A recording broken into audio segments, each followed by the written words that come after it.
নমস্কাৰ সন্মানীয়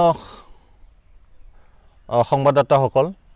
আজি আমি অল বিটিআৰ মিডিয়া এছ'চিয়েশ্যন এই সংগঠনৰ জৰিয়তে এটা প্ৰেছ মিট অৰ্থাৎ সংবাদমেল আয়োজন কৰিছোঁ অল বিটিআৰ মিডিয়া এছ'চিয়েশ্যনৰ যি প্ৰতিষ্ঠা দিৱস এই আমি 25 নৱেম্বৰ 2021 আমি পালন কৰিবলৈ গৈ আছোঁ কাৰণ 2020-25 নৱেম্বৰত আমাৰ যি all BTR digital media association ইয়াৰ জন্ম হৈছিলে আমাৰ খৈৰাবাৰীতে গতিকে আজি আমি মুংখলং গাৰ্ডেন খৈৰাবাৰীত ইয়াত আমি সংবাদমেল আয়োজন কৰিছোঁ আমাৰ প্ৰতিষ্ঠা দিৱসৰ কাৰণে 25 নৱেম্বৰ শুক্লাই চেৰফাং যি পাৰ্ক আছে তাতে আমি আমাৰ অল বিটিআৰ ডিজিটেল মিডিয়া এছ'চিয়েশ্যনৰ তৰফৰ পৰা আমাৰ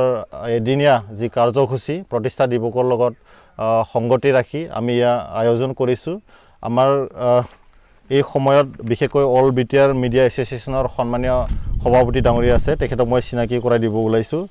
দীপেন ডেকা ডাঙৰীয়া তেখেতক চিনাকি ল'বলৈ তেখেতে আমাৰ অল বিটিআৰ মিডিয়া এছ'চিয়েশ্যনৰ সভাপতি আমাৰ লগত আছে অল বিটিআৰ ডিজিটেল মিডিয়া এছ'চিয়েশ্যনৰ সন্মানীয় উপ সভাপতি কৌস্তভমণি শৰ্মা তেখেতক নিজৰ চিনাকি দিবলৈ ওলাইছোঁ ধন্যবাদ বিশেষকৈ আমি যি প্ৰতিষ্ঠা দিৱস পালন কৰিবলৈ গৈ আছোঁ ইয়াত আমি বিশেষকৈ কেইটিমান কাৰ্যসূচী লৈছোঁ আমি নিশ্চয়কৈ সংবাদদাতা সাংবাদিক বন্ধুসকলৰ পৰা আমি সহায় সহযোগিতা বিশিষ্ট ব্যক্তিৰ পৰা আৰু ৰাইজসকলৰ পৰা শ্ৰদ্ধা ৰাইজসকলৰ পৰা আমি সহায় সহযোগিতা আমি নিশ্চয়কৈ কামনা কৰিম আমাৰ যি প্ৰগ্ৰাম আছে কাৰ্যসূচী আছে অকণমান মই গুণগুণাই দিব বিচাৰিছোঁ সেইদিনাখন 25 তাৰিখ 2021 নৱেম্বৰ আমাৰ ৰাতিপুৱা 8 বজাৰ পৰা ষ্টাৰ্ট হ'ব ফ্লেগ হোষ্টিং আমাৰ কৰিব সভাপতি দীপেন ডেকা ডাঙৰীয়া তেখেতে থাকিব 8টা বজাৰ পৰা আমাৰ দিনজোৰা যি কাৰ্যসূচী ইয়াত আমাৰ সমাজটো মাৰ্টিয়াছ 76 আছে লগতে প্লেণ্টেশ্যন প্ৰগ্ৰাম ৰাখিছোঁ আৰু বিশেষ চেমিনাৰ আমি ৰাখিছোঁ ইয়াতে আমি বিশেষ এটা টপিকৰ বিষয়ত আমি আলোচনা চক্ৰ ইয়াতে কৰিম লগতে ফেলিচিটেশ্যন এটা প্ৰগ্ৰাম আমি ৰাখিছোঁ সম্বৰ্ধনা অনুষ্ঠান য'ত নেকি আমাৰ জ্যেষ্ঠ ব্যক্তি জ্যেষ্ঠ সাংবাদিক তেখেতসকলক আমি সম্বৰ্ধনা জনাম লগতে আমি বিভিন্ন দিশত সাংবাদিকতাৰ বিভিন্ন দিশত আমি আলোচনা কৰিবলৈ সেইদিনাখন যত্ন কৰিম গতিকে আকৌবাৰ মই সকলোকে অনুৰোধ জনাইছোঁ সেই বিশেষ দিনটোত 2021 চনৰ অৰ্থাৎ চলিত বৰ্ষৰ 25 নৱেম্বৰত আপোনালোকে যেন বাক্সা ডিষ্ট্ৰিক্টৰ শুক্লাই চেৰফাঙত আহি আমাৰ যি অনুষ্ঠান এই অনুষ্ঠানটি সাফল্যমণ্ডিত কৰাৰ কাৰণে সকলোৱে যেন আগভাগ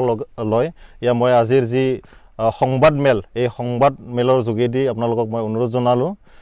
লগতে মই বিশেষ এটা কথালৈ দৃষ্টি আকৰ্ষণ কৰিব বিচাৰিছোঁ আমাৰ বিটিআৰতো বহুতখিনি জ্যেষ্ঠ সাংবাদিকসকল আছে গতিকে তেওঁলোকৰ কাৰণে আমি এইখিনি কথা ক'বলৈ ওলাইছোঁ আৰু বিশেষকৈ সাংবাদিক সমাজ যিহেতু মানে সমাজৰ কাৰণে বিশেষ অৱদান দিয়ে গতিকে তেওঁলোকৰ কাৰণে বিটিআৰ যি গভৰ্ণমেণ্ট তেওঁলোকে ইলেকশ্যন কেম্পেইন বা তেওঁলোকৰ ইলেকশ্যন মেনিফেষ্টো ইলেকশ্যন ইস্তাহাৰত কেইটিমান কমিটমেণ্ট দিছিলে গতিকে এই যি কমিটমেণ্ট তেওঁলোকে 7টা পইণ্ট আমাক দিছিলে বিশেষকৈ সাংবাদিক বা মিডিয়া এণ্ড কমিউনিকেশ্যনৰ কাৰণে এই 7টা পইণ্টটো মই আকৌবাৰ আমাৰ বিটিআৰৰ চিফ CEM মহোদয়ক আকৌবাৰ মই তেখেতক ৰিমাইণ্ডাৰ দিব বিচাৰিছোঁ আজিৰ সংবাদ মেল যোগেদি পোনপ্ৰথমতে তেখেতসকলে কৈছিলে যে যি বড়োলেণ্ড ৰাদাব নিউজ পৰ্টেল আছে তেওঁলোকে টিভি চেনেল কৰাৰ কথা কৈছিলে গতিকে তেওঁলোকৰ যি ফাৰ্ষ্ট কমিটমেণ্ট আছিলে ইয়াতে তেওঁলোকে লিখিছে এইটো আৰু তেওঁলোকে ফাইনেন্সিয়েল গ্ৰাণ্ট দিয়াৰ কথা কৈছিলে যিবিলাক ৱেব নিউজ পৰ্টেল তেখেতসকলে কৈছিলে ইলেকশ্যনৰ আগত আৰু তেওঁলোকৰ ইলেকশ্যন ইস্তাহাৰতো এই কথাবিলাক আছে আৰু তেওঁলোকে এডুকেশ্যনেল যি এক্সকাৰ্ছন মানে নেশ্যনেল আৰু ইণ্টাৰনেশ্যনেল লেভেলত সাংবাদিকসকলৰ কাৰণে তেওঁলোকে এইটো আমাক কমিটমেণ্ট দিছিলে গতিকে আমি আজিৰ যি সংবাদমেল এই সংবাদ মেলৰ যোগেদি তেওঁলোকক আমি অনুৰোধ কৰিছোঁ যাতে তেওঁলোকে কমিটমেণ্টবিলাক মানে ফিল আপ কৰে আৰু তেওঁলোকে কৈছিলে যে 60 বছৰ যি ঊৰ্ধ্বৰ সাংবাদিকসকল আছে তেওঁলোকে পেঞ্চন দিয়াৰ কথা কৈছিলে বিশেষকৈ 4 নম্বৰ পইণ্ট আমি 4 নম্বৰ পইণ্টটো বিশেষকৈ গুৰুত্ব দিছোঁ আমি বা বিশেষকৈ মই জুনিয়ৰ সাংবাদিক হিচাপে আমাৰ সিনিয়ৰ যিবিলাক মানে সাংবাদিকসকল আছে তেওঁলোকক মানে সন্মান দিয়াৰ অৰ্থে তেওঁলোকৰ যি সমাজত কন্ট্ৰিবিউশন দিয়া সেইটো সেফালে যাতে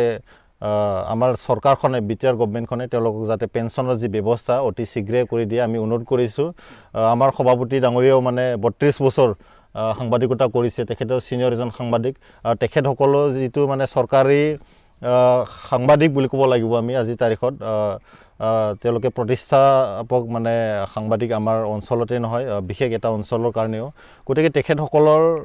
যি অৱদান সমাজত কোনো নুই কৰিব নোৱাৰে তেখেতসকলৰ কাৰণে এটা ব্যৱস্থা নিশ্চয়কৈ তেওঁলোকে কথা যিটো কৈছিলে আমি বিচাৰিম যে অতি সোনকালে তেওঁলোকে যি কথা এই কথাবিলাক মানে ৰাখে আৰু বিশেষকৈ 10 কোটি টকা সাংবাদিকসকলৰ কাৰণে তেওঁলোকে ধাৰ্য কৰা কথা কৈছিলে ৱেলফেয়াৰ ফাণ্ড গতিকে আমি হিতও অনুৰোধ জনাইছোঁ আজিৰ তাৰিখত এই সংবাদ মেলৰ যোগেদি লগতে তেওঁলোকে সাংবাদিকবিলাকৰ কাৰণে কলনী আৰু হেডকোৱাৰ্টাৰ গঠন কৰা কথা কৈছিলে বিটিআৰত বিশেষকৈ এটা ভাল এটমস্ফিয়াৰত যাতে সাংবাদিকবিলাক কাম কৰিব পাৰে গতিকে আমি অনুৰোধ জনাইছোঁ আৰু বিশেষকৈ হেল্থ ইন্সুৰেন্স কৰা কথা কৈছিলে সাংবাদিকবিলাকৰ কাৰণে 7 নম্বৰ যিটো পইণ্ট গতিকে বিভিন্ন সময়ত মানে বিভিন্ন ভয় ভাবুকি সাংবাদিকবিলাকৰ জীৱনত আহে গতিকে তেওঁলোকৰ যি হেল্থ ইন্সুৰেন্স আমি কৰাটো বিচাৰিম বা লাইফ ইন্সুৰেন্স কথা এইবিলাক আমি সম্পূৰ্ণ কৰাটো আমি বিচাৰিম আমি বিশেষকৈ সাংবাদিক সমাজৰ পৰা সকলো সাংবাদিক সমাজৰ পৰা সন্মানীয় চিফ মহোদয় প্ৰমোদ বড়ো ডাঙৰীয়াক অনুৰোধ কৰিছোঁ যে তেওঁলোকে যি আমাক কথা দিছিলে ইলেকশ্যন ইস্তাহাৰত যিটো তেওঁলোকে লিখিছিলে এই কথাবিলাক যাতে আখৰে আখৰে পালন কৰে যাতে ভৱিষ্যতে বা আহি থকা দিনবিলাকত আমাৰ সাংবাদিক সমাজে যাতে ৰাইজক বা সমাজ সেৱা বিশেষভাৱে মানে কৰিব পাৰে গতিকে আজিৰ যি আমাৰ সংবাদ মেল অল বিটিআৰ মিডিয়া এছ'চিয়েশ্যন ইয়াত আমি বিশেষকৈ দুটা প্ৰসংগ আনিছোঁ এটা হ'ল আমাৰ প্ৰতিষ্ঠা দিৱস ইয়াত আমি আকৌবাৰ সকলোকে আমাৰ যি অনুষ্ঠান 2021 চনৰ বা চলিত বৰ্ষৰ 25 নৱেম্বৰত আগভাগ লোৱাটো বিচাৰিম আমি অনুৰোধ কৰিছোঁ লগতে বিটিআৰ গভৰ্ণমেণ্ট প্ৰমোদ বড়ো ডাঙৰীয়াৰ নেতৃত্বত যিখন এলায়েন্স গভৰ্ণমেণ্ট চলি আছে তেওঁলোকে যেন আমাৰ সাংবাদিকসকলক যিখিনি কথা দিছিলে সকলোমে মানে পালন কৰিব পাৰে আমি অনুৰোধ কৰিছোঁ বিনম্ৰভাৱে আজি যি সংবাদ মেল এইখিনি কথা কৈ সামৰণি মাৰিছোঁ ধন্যবাদ